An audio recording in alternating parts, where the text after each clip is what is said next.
Good morning, students. In our last class, we have discussed about politics. Okay, what is the role of politics in individual's life? Now, today we will discuss about political theory. What actually is a political theory? What are the main reason for the political theorist to be involved in politics or to involve in this country or a people's life? Okay, so the political theory deals with the ideas and the principles that shape constitution, government, and social life in a systematic manner. They used to deal with the political theory. Okay, everything is interlinked within people, government, offices, houses, village. Everything is linked with politics, and the political theory deals with that link. Okay, and because the constitution is most important for any country to run or for any government to run, and the constitution is very important for people as well, like us. We would know about our rights, about our duties through constitution only. Now, in our last Google Meet class, I have asked you one question that about constitution. Why the Indian constitution is both rigid as well as flexible? Okay, answer is Indian constitution is rigid because it's not easy to amend anything in the constitution, whether the government has to add or delete something from the constitution. It is not an easy process. Okay, it takes time, it takes lots and lots of discussion, and it is a really hard working process. That is the reason Indian constitution is rigid. Now, Indian constitution is flexible also, and the answer is, though it is very hard to amend anything in the constitution, but it is possible to amend, possible to change. The government can add or delete something from the constitution. It is possible. That is the reason Indian constitution is flexible. So, if anyone asks you about our constitution, what do you think, our constitution is rigid or flexible? Your answer should be, our constitution is both rigid and flexible, because it's very hard to amend anything, but it is possible to amend. Okay, and our constitution is a written constitution. So the basic principle of the constitution, the political theory deals with that. Okay, the fundamental rights guaranteed by our constitution are continually being reinterpreted in response to new circumstances. We have 6 fundamental rights. Okay, and those fundamental rights are also reinterpreted, sometimes added, sometimes deleted. One of the most important fundamental right, that is right to property, has been deleted from our constitution. So everything has to be deal with political theory, because whatever is happening in the government, whatever is happening in the country, that is political, right? So if you are contesting an election, that is political. If you are winning the election, that is political. If you are giving your vote, that is political. If government is deciding on some welfare manner, that is also political. That is the reason everything will be dealt by political theory. Now, as our world changes, we may discover new dimensions of freedom as well as new threats to freedom. For instance, global communications technology is making it easier for activists to network with one another across the world for protecting tribal culture of forest, but it also enables terrorists and criminals to network. Now, our constitution, our country, our world has discovered many dimensions. Okay, like freedom. What is freedom? everyone should be free. Whether it's a 1-year-old baby or a 100-year-old man, everyone should be free. Government has given certain freedom to us. Now we also have to know that our freedom has certain constraint also, right? Freedom does not mean that you can go and kill someone. That is not freedom. And if you kill someone, you will be punished. That punishment is a constraint for the freedom. Okay. Now everyone has learned that freedom should be there for every individual. This is the reason some tribal people, they also demanded freedom. They also wanted equality. Okay. And whatever activities are going on in a process in one country, you will get to know what like for example, in Nigeria, if something is happening in Nigeria, we will be able to discover what is happening over there, residing in our own place. That is through networking. And these things, all the other things, everything that has been interlinked with political theory. Okay. Now, if the tribal people, they fought for their rights in Nigeria, then we will get to know about that from India. Okay. And the Indian tribals, they will learn from Nigerian tribals.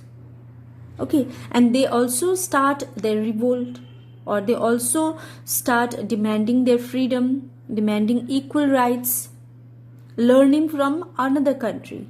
And this is possible because of networking. Because we live in a world where everything is political.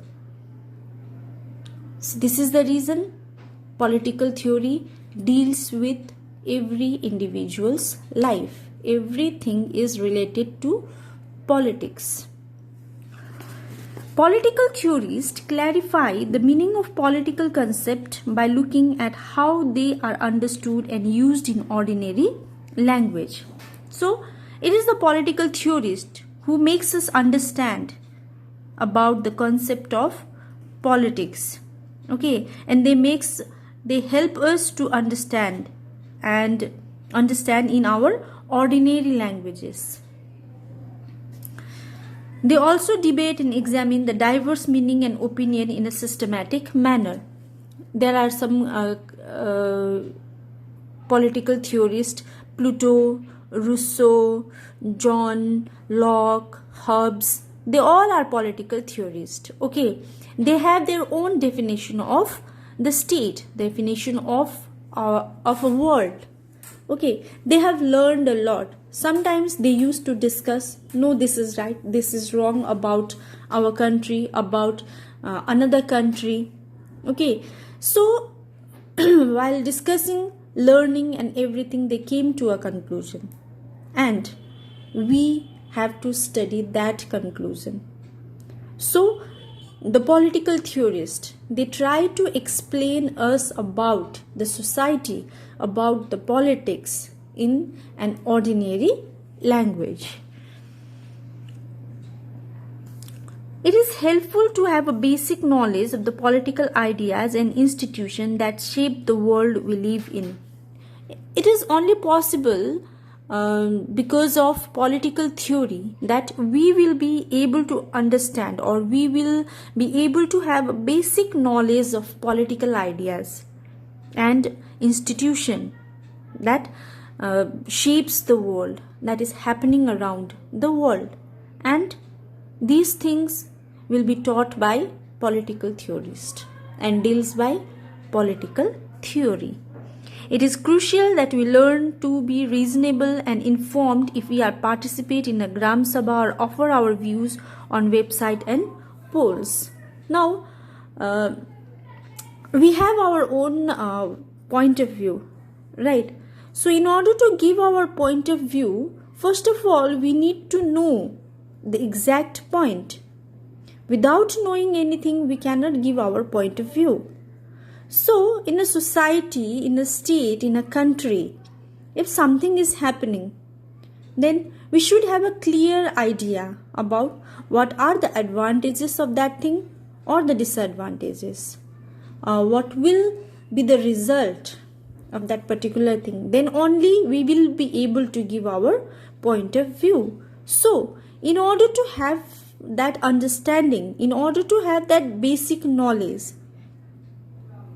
we have to study political theory. And the political theorist teaches us how to understand a problem, how can we raise our voice, how can we give our point of view. Okay, whether it's in a debate, whether it's in a polls or in a today's world a social group. Okay, an educated and vigilant citizen makes those who play politics more public spirited.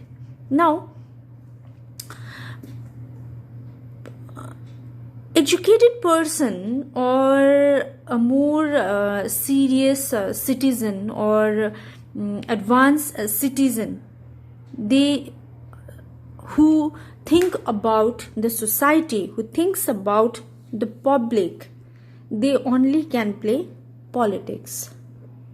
Okay, politics, according to us, in a simple term, in a simple language, we used to say that politics is a very dirty game, right? But in that dirty game also, someone wants to have a seat, or the political leaders, they wanted to gain power through politics by contesting election. Okay, but the final power rests with the people only. Okay, for the first time they got majority of votes from the common people by force or whatever, but in the second time now they got the majority of vote, they have the seat. Now they have to think about the people also. They have to do some development programs for the common people, right? If they don't do so, in the next election, obviously the common people were not going to vote for them. They wanted to have another representatives. So whether it's a dirty politics or a good politics, the politician, the leaders, they have to do something for the common people only, for the society only, for the state only. Okay, and everything deals with political theory. We have to understand that whatever is happening in our society, whatever we are understanding, you as a student, I am as a teacher, whatever understanding we have regarding politics, regarding our government, regarding our rights, regarding the market or a property or a land or whatever, everything deals by the political theory. Okay, everything has been taught us by political theorists. As a student, we have opinion about what is wrong, right or wrong, just or unjust, but do not know whether they are reasonable or not. Right? You have certain thinking, like today we have a BJP government. Okay, few people have their own point of view. Few people likes BJP government. They think that this is the most relevant government of this time of 2020. Some people think that BJPs are not good for India. This government is not good, right? So we have this thinking, which says that this government used to give us justice. Some says that this government is an unjust government, but we do not know whether they are reasonable or not. Whatever we are thinking, that is right or wrong, we don't know. We have only our point of view. Okay, now that point of view, the political theory exposes us to systematic thinking on justice or equality, so that we can polish our opinion and argue in an informed manner and for the sake of common interest. Now, in order to have that thinking, whether this is right or wrong, political theory used to teaches us. Okay, they used to teach us to think in a systematic manner, okay, about justice, about equality, and they used to polish our opinion and argue in an informed manner and for the sake of the common interest. If you study political theory, if we deals with political theory, then we will get to know everything about our country, about our government, about our system. Then we can have our clear point of view. We will be able to raise our voice. We will be able to give our verdict. So it is very, very essential to learn political theory, and this political theory teaches us how to deal with the government, how to elect our representatives. Without knowing anything, we cannot elect our representatives, right? We have to have certain idea in our mind that if we select these representatives, then he will do something for us. So in order to have that knowledge, we have to study political theory, and only political theory can teach us everything about the system, about the government. And these political theorists, they have learned a lot about the system, about the government, about everything. That is the reason we have to study them in political science. We have to study their ideologies in our subject political science. So this is the end of this chapter, political theory. I will send you few notes. Okay, please remind me to give you notes, and after Diwali we will start another chapter, a fresh chapter. Till then, take care, and a very, very happy Diwali to all of you. Please be safe and do learn also. Okay, take care.